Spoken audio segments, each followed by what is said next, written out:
Ladies and gentlemen, welcome to the backstory. If you are new here, kindly support us by hitting that subscribe button and the bell down below so that you can be notified whenever we post a new video. Ladies and gentlemen, there is a storm brewing in the UDA party. And this time round, it's a political storm between Ruto and Rigathi Gachagua on the other side.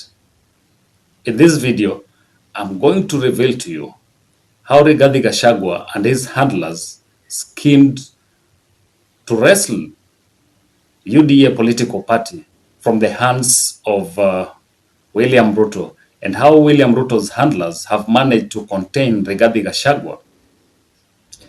They say that the way things change, the way they remain the same. You remember in the last administration, let me say like around 10 years when Jubilee came into power, you remember how President Uhuru Kenyatta then and his deputy, who was William Ruto, used to wear matching shirts, matching ties when going to functions, even when addressing the media.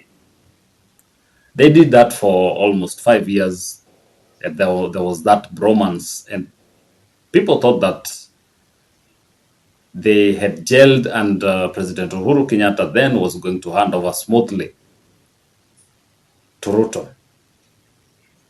Then came the 2017 general elections, when President Uhuru realized that Ruto had political ambitions to the extent of wanting to wrestle Jubilee Party from him. In the process, President Uhuru then appointed Tuju as the Secretary General of that party, and that did not go down well with Ruto. Ruto tried scheming in how he could take over the party by one, frustrating Tuju and trying ways here and there to remove Tuju as the Secretary General.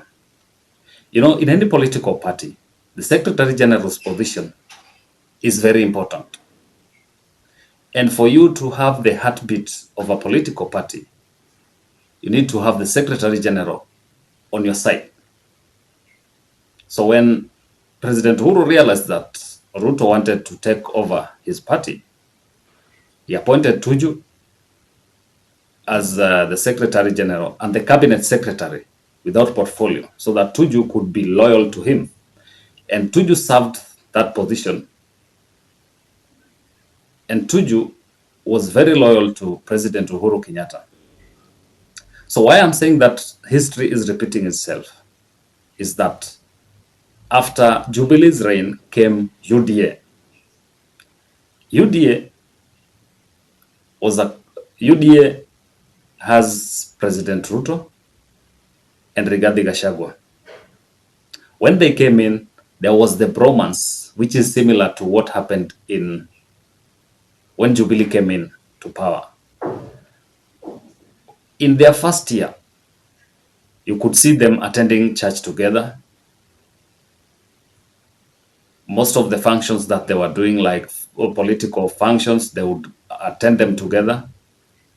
But William Ruto, did not know or did not understand the magnitude of political ambition that Rigathi Gachagua had. Rigathi Gachagua, in his political schemes, wanted to take over, or still up to now, he wants to take over the kingship of Central Kenya. And in this scheme of things, Rigathi Gachagua devised a way in which he could wrestle the UDA party from the hands of William Ruto. So what scheme did he hatch? He had the scheme of, one, having majority of those who are loyal to him elected as UDA representatives in Central Kenya. And for him to achieve that, Rigathi realized that he had to have the Secretary General's position on his side.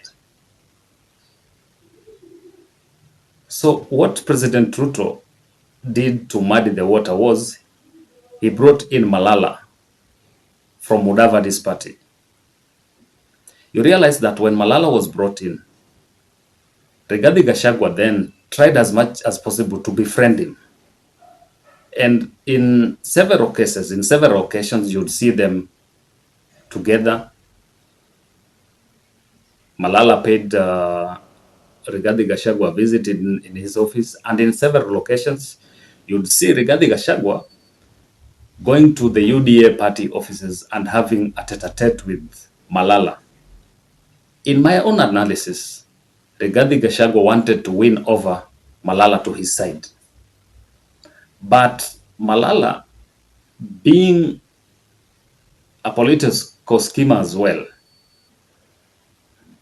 pledged loyalty to President Ruto. And that is where the problem arose. After Rigathi Gachagua realized that he could not win Malala over, he planned on a way in which he could win that the Secretary General's position through election. So the one major blunder that they made was one Mutahi Kahiga, the governor of Nyeri, and his close associates going to press and asking for the position of the Secretary General and the Deputy Chairman. After they went to press, President Ruto's handlers realized the magnitude of scheming that was going on. And that is why they had to call off UDA. That is why they had to call off UDA party elections.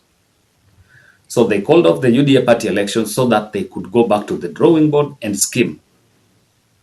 The postponement of UDA elections did not go down well with Rigathi Gachagua and his handlers. And when Ruto's handlers realized this, they devised another way of pleasing and containing Rigathi Gachagua. So they organized for a funds drive somewhere in Mount Elgon. And according to Mount Elgon member of parliament, Kapondi, he said that he was called by none other than Farouk Kibet to organize for that Harambee. And you realize that Farouk Kibet is the personal assistant to President Ruto from way back when he was a member of parliament to the time that he's become the president. So that tells you a lot.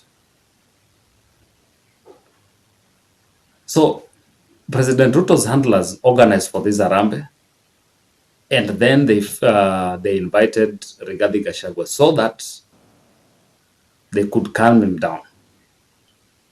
So Rigathi Gachagua went to Mount Elgon for that funds drive.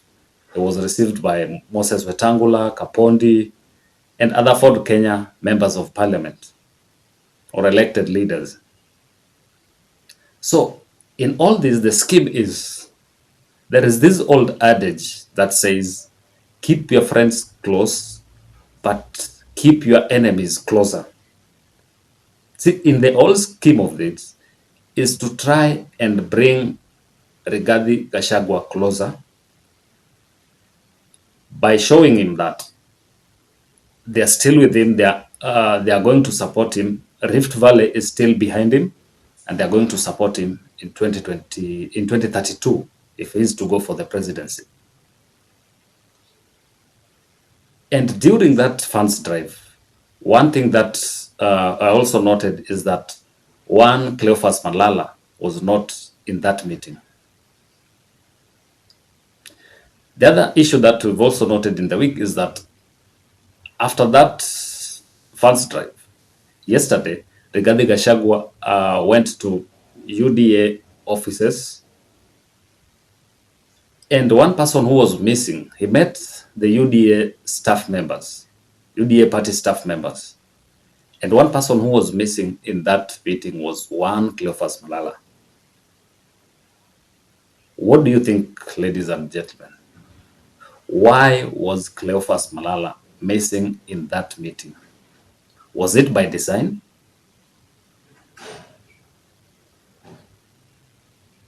Was it by design by Ruto's handlers so that they could calm down Rigathi Gachagua?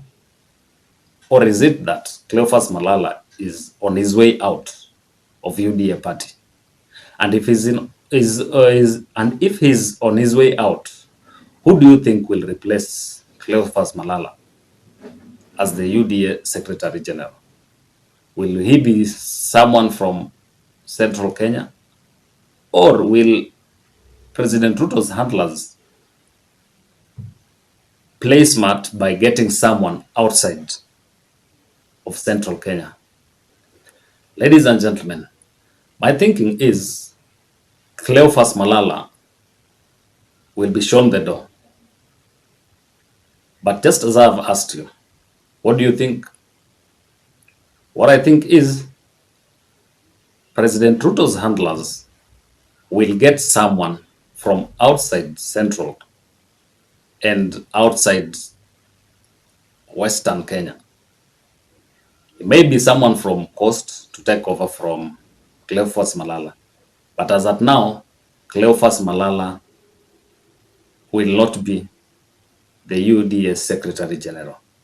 They'll get someone else who will help them plan for the UDA elections, which are scheduled for next year. But still, even next year, UDA might not hold those party elections. They will postpone them all the way to 2027. Thank you very much, ladies and gentlemen, for watching this video. If you've not subscribed, kindly hit that subscribe button.